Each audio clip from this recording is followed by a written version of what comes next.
Hey, what's up, universe? It's 6:37 p.m. Central Time on Wednesday, November 1st, 2023.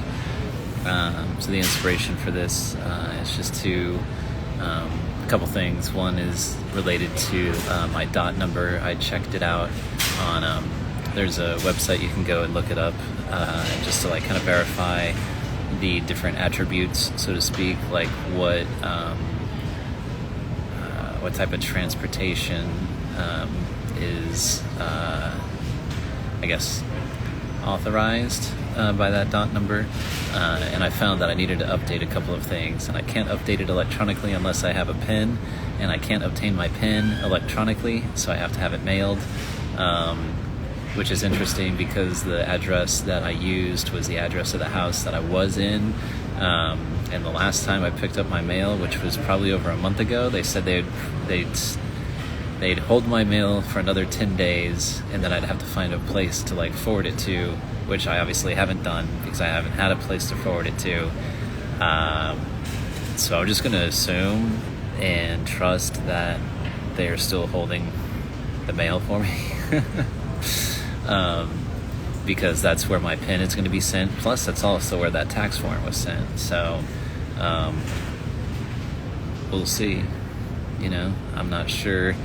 I'm sure that the post office can't just toss mail, you know, without, although I have no idea. That's speculation. I really don't know what's going to happen. But regardless, in spite of that, I'm going to believe it's going to be okay. And I'll show you what I'm talking about here real quick for you guys that are interested. So that's the site, right? I looked up my dot number, and that's my dot number. So here's what the site looks like. And basically the exempt for hire needs to be checked, you know, because that's what I'm going to be doing. I'm not going to be working in commerce, so that needs to be ticked. And that's pretty much it. That's one of the things. And then this general freight, that needs to be unchecked. Passengers, that will need to be checked. And then I think that's pretty much it. So it's about 3 or 4 things, not too many, but that's good too. Wait, no, that needs to be. Yeah, this needs to be fixed too. It needs to be interstate. And see, that's the thing, is I had that selected when I went through it. So it's almost like, it's kind of interesting. It's almost like you have to go back into the system and fix your application, or fix your, and update your dot. Yeah, it seems like everybody that's kind of gone through this process has almost had to do that. So anyway, that's what that looks like. Then one thing I just wanted to mention, I just got done listening to Molly McCord's, you know, she does a weekly astrology thing every Wednesday, and she had this like 9-minute segment from, and I invite you guys to go listen to it, from about the 31-minute and 30-second mark to like 40-minute and 30-second mark, and it's around like everything that I've been talking about. Trusting the process, feeling of isolation, you know, having like feeling alone, like the types of reactions people might get as they're going through stuff like this, just everything. I was just kind of like, wow, like I was waiting for her to kind of like stop speaking into like what I've been talking about and what I've been describing, and like what I've been living through and exemplifying. And it was like this 9-minute segment of like just incredible language and illustration, and I'm like all of that. So I would totally invite people to go listen to that, because it's, I don't know, it's like mic drop type of stuff. It was good. She does a really good job. One other piece here that I'll update as well. So another thing that Ken, you know, was like, okay, so you need help with this, you need help with that, you need help with this. So today, you know, he sent me a picture, and one of the things that we had talked about, and I hadn't mentioned it because I was going to just let it manifest, and it's a phone. Ken's like, look, we need to get you a phone. Like, I'm just going to put you on my plan because there's some other stuff that he's talking to me about. Again, I'm going to let that, continue to unfold. He's like, I'm just going to put you on my plan, we'll get you a phone. So we've been talking, and he's like, you want an iPhone? I was like, dude, I just got an iPhone, and I hate it. I was like, buyer's remorse is real for me. I was like, I'd rather have an Android again. I'd like a Samsung, and so, he took a picture of of the package, at the store, and then, I worked today, and then I messaged him after work, and he's like, dude, you're messaging me right as I'm standing in line at the post office to mail you the phone.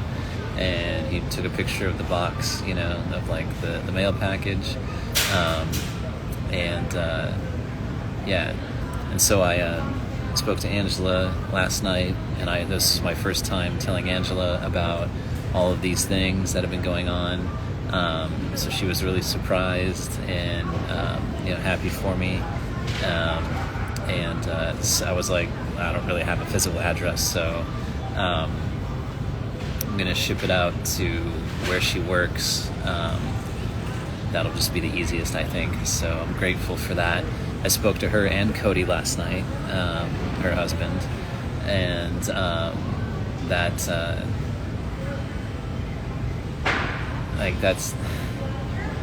that moves me, you know what I mean?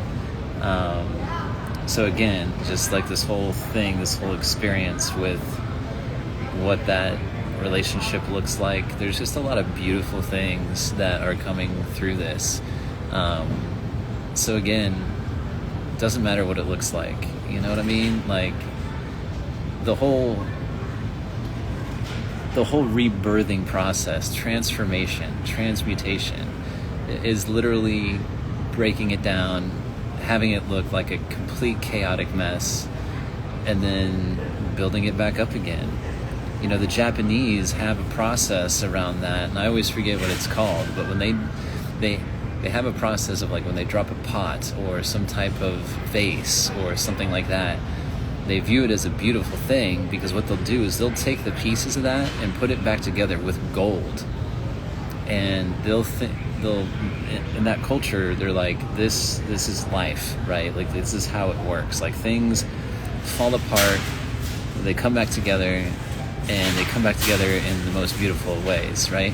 It's that whole saying, like, maybe instead of looking at it as like everything's falling apart, everything's coming together, and it's a matter of perspective, and it can be hard. Like I was saying the other night, it can be really hard as I'm going through it. And I'm just going to be really honest about this too, because I talked to a coworker today who came into work, and it was obvious that she was not, something was up, I could really tell. And when I mentioned the other day on the 27th how that was really hard, and this isn't, I've talked about this topic before on my Instagram. This one's a little bit heavier, because like I don't even like to admit it. Going through transformation, deliberately choosing to deconstruct and reconstruct, and to trust the process, isn't for everybody.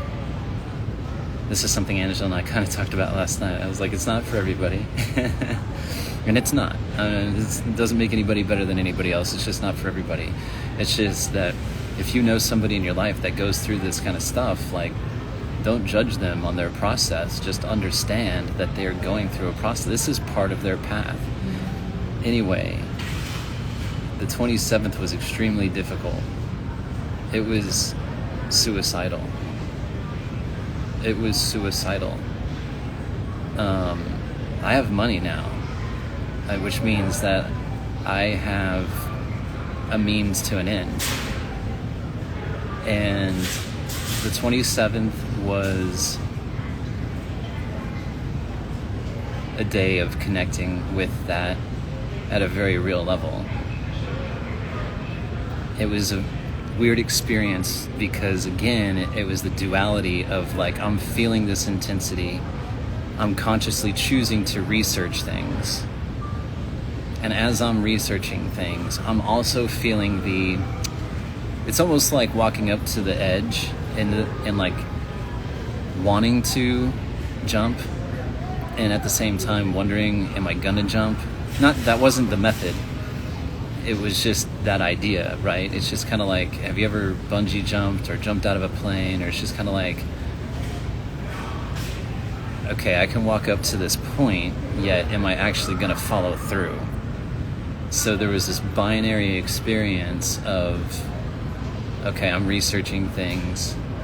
Can I actually truly see myself like following through? And it was a somewhat interesting experience because, like, not only was I feeling the duality of both of these things, of like, I'm feeling this depth of the negative and dark emotions, I'm also feeling the questioning of like, okay, look, like, I'm acknowledging that that's a real thing, yet is it really going to happen? Would I actually do this? And then as that's happening, how the universe shows up and basically shows me that it's not meant to happen. And I question sometimes. I'm like, look, we don't know what people's paths are. I've often wondered, I'm like, how do we know that's not somebody's path? How do we know that wasn't supposed to happen? And I don't think I'm speaking out of turn here, but like, I know people whose parents have chosen that. I know two people that were really close to me whose parents chose that. And I don't know what the divine design is,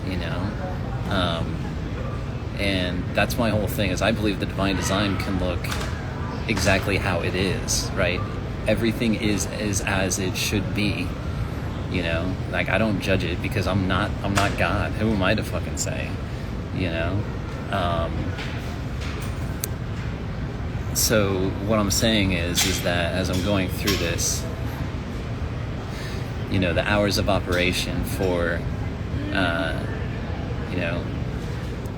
for the method that I was choosing, this place was only open during the time during the entire shift that I was working on Saturday. And then they're totally closed on Sunday. And I just remember being like, I was like, motherfucker. Because it was an acknowledgement of the depth of like feeling that isolation and that despair and hopelessness, feeling all of the negative, types of things. And then also receiving basically acknowledgement, what I feel from the universe, of like, you can acknowledge that's real. This is not the path. This is not the way, right? So it was one of those times where I don't get salty with the universe, and I didn't really get salty for very long. It was just kind of like an okay, because even though I promote the honoring the truth and trusting the process, there's thresholds, man. There's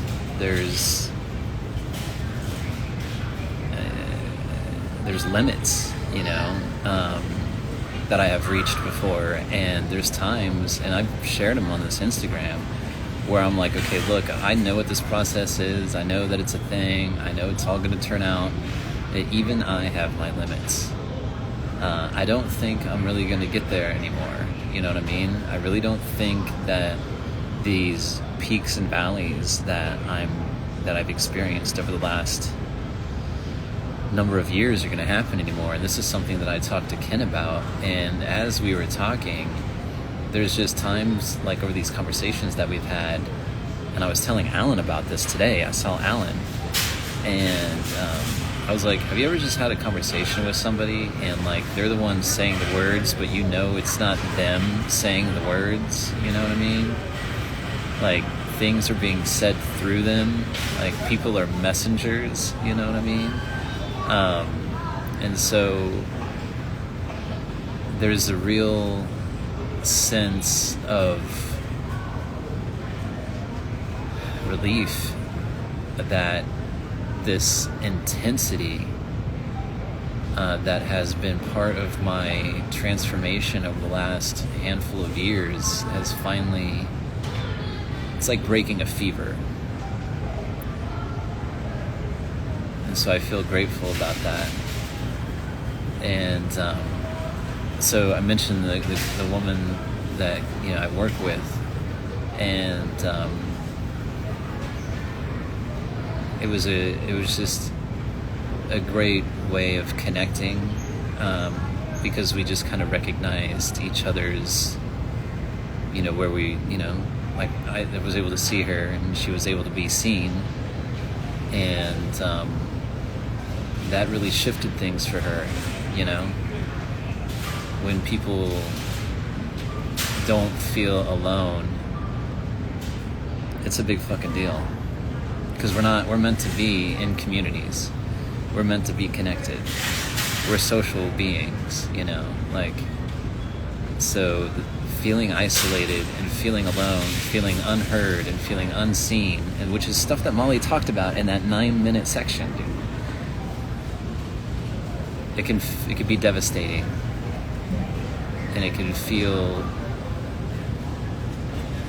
extremely dark. And so I'm grateful, you know, even though I had experienced such darkness, that it actually led to being able to connect and bring light. It really shifted her, you know, it really shifted her. I'm grateful for that.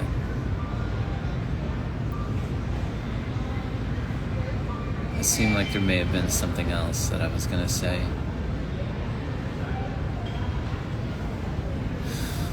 Oh well. So, that's what I got for right now. I'm just sitting with all of this information, you know, I'm kind of just reflecting and sitting with all of the feeling of it, and there's just a lot of gratitude. There's a lot of gratitude. There's so much for me to be grateful for. You know, I wake up in the morning. Actually, I might wake up in the middle of the night and have a hard time going back to sleep when it's so cold out, but that's okay. And I'll just, like, throughout my days, I say my mantras, the same thing, right? Thank you, my angels, my watchers, my guides, the archangels, the ascended masters, the universe, thank you. Thank you for my health, my wealth, and my prosperity. Thank you for my shelter, my shielding, my protection, and my safety. Thank you for my clothes. Thank you for my water, my backpack. I think of all, like, of the little things. Thank you for my socks, my Birks, you know. Because these are things that I have. These are things that are available to me. And I'm grateful, even if it's like 25 fucking degrees outside. Like, I'm alive, and I had hand warmers, and I have a pillow, and I have a quilt, you know, like I have these things, and I'm grateful for them, you know, like, it's about maintaining a state of gratitude, which can be hard, you know, like I said, the 27th was heavy. And it's, on those days, it's not that I'm not grateful. It's just that I have lost the connection to the purpose. There's times when it's just really hard to connect with the purpose, you know, like where it's just kind of like, all right, I know this is a process, but fucking what the fuck, man. And there's just been times, and like I said, I've documented it on this Instagram before, where a disconnection from that can be very dark. And I don't like to admit those things. It's not something I'm proud of. And at the same time, though, like, I'm not ashamed of it, because that's a human thing. Like, that's a real thing. Like, that's a real experience. I'm not going to invalidate myself. And I don't judge myself. I don't view it as quote-unquote wrong, or that there's something wrong with me. I just view it as part of the process. I think part of the reason it's uncomfortable to talk about is because of how a broader portion of society might view it or judge it. And that's kind of how everything is, right? Anytime we might feel uncomfortable about certain aspects of ourselves, it's usually because we're afraid of how other people may judge it. How other people might react to it, whether or not they support it, whether or not they agree with it. Fuck that. Because just like with this woman today, I mean, that's exactly what we connected on. She's like, yeah, not a lot of people, like, understand. Or, there's just humanizing the experience, validating that what she's feeling is real and what she's feeling is okay, and that there's nothing wrong with it. There's nothing wrong with her. It's such a destructive force to label things that way, right and wrong, good and bad, based on whose measure and who gets to define that. Like, none of us is God. None of us is the universe. None of us knows what the divine design is. So it's arrogant as all hell to say otherwise.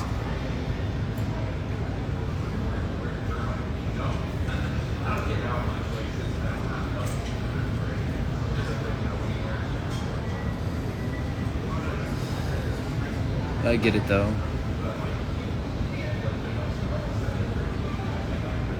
Hold on a second.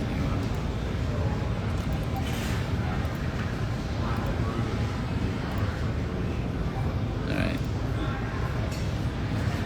Hopefully that didn't mess up my... Anyway, there's a whole bunch of Telegram messages that I got thrown into a group. Alright, well, that's what I got. That's what I got.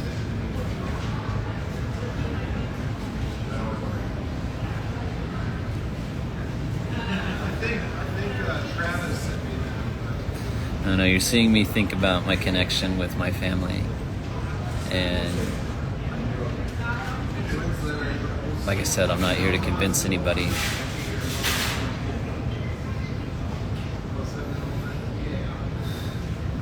Not being understood or seen or heard.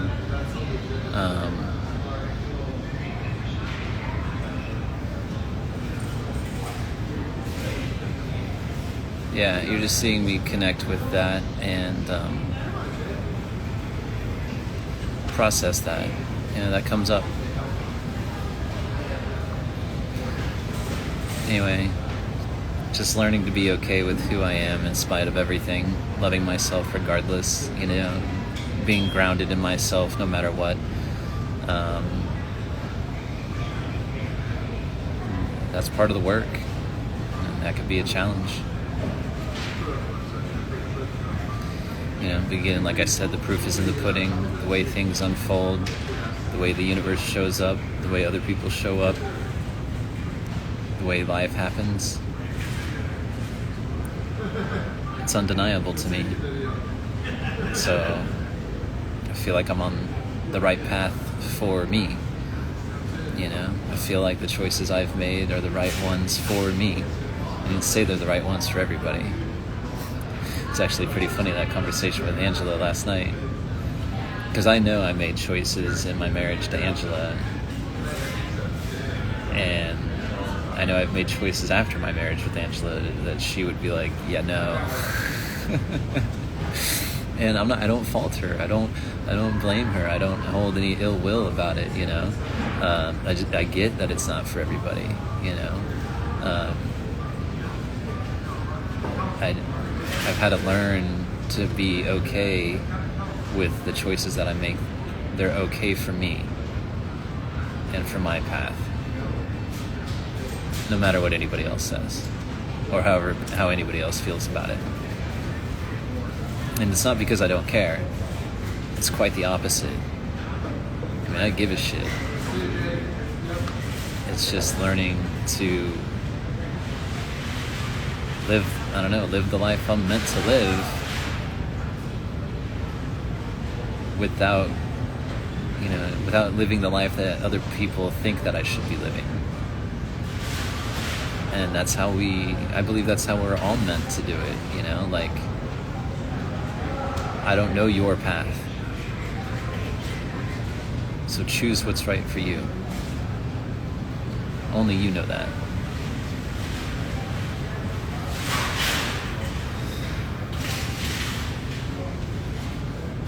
That's not without some fucking work, man. You know what I mean? In a lot of ways.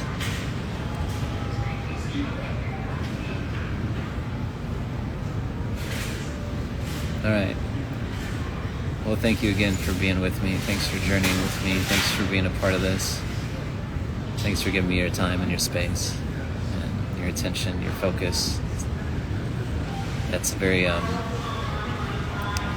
a very precious gift. So thank you. All right. Well, I will talk to you guys later, and I'll keep you updated on what's going on. All right. I love you guys. Bye.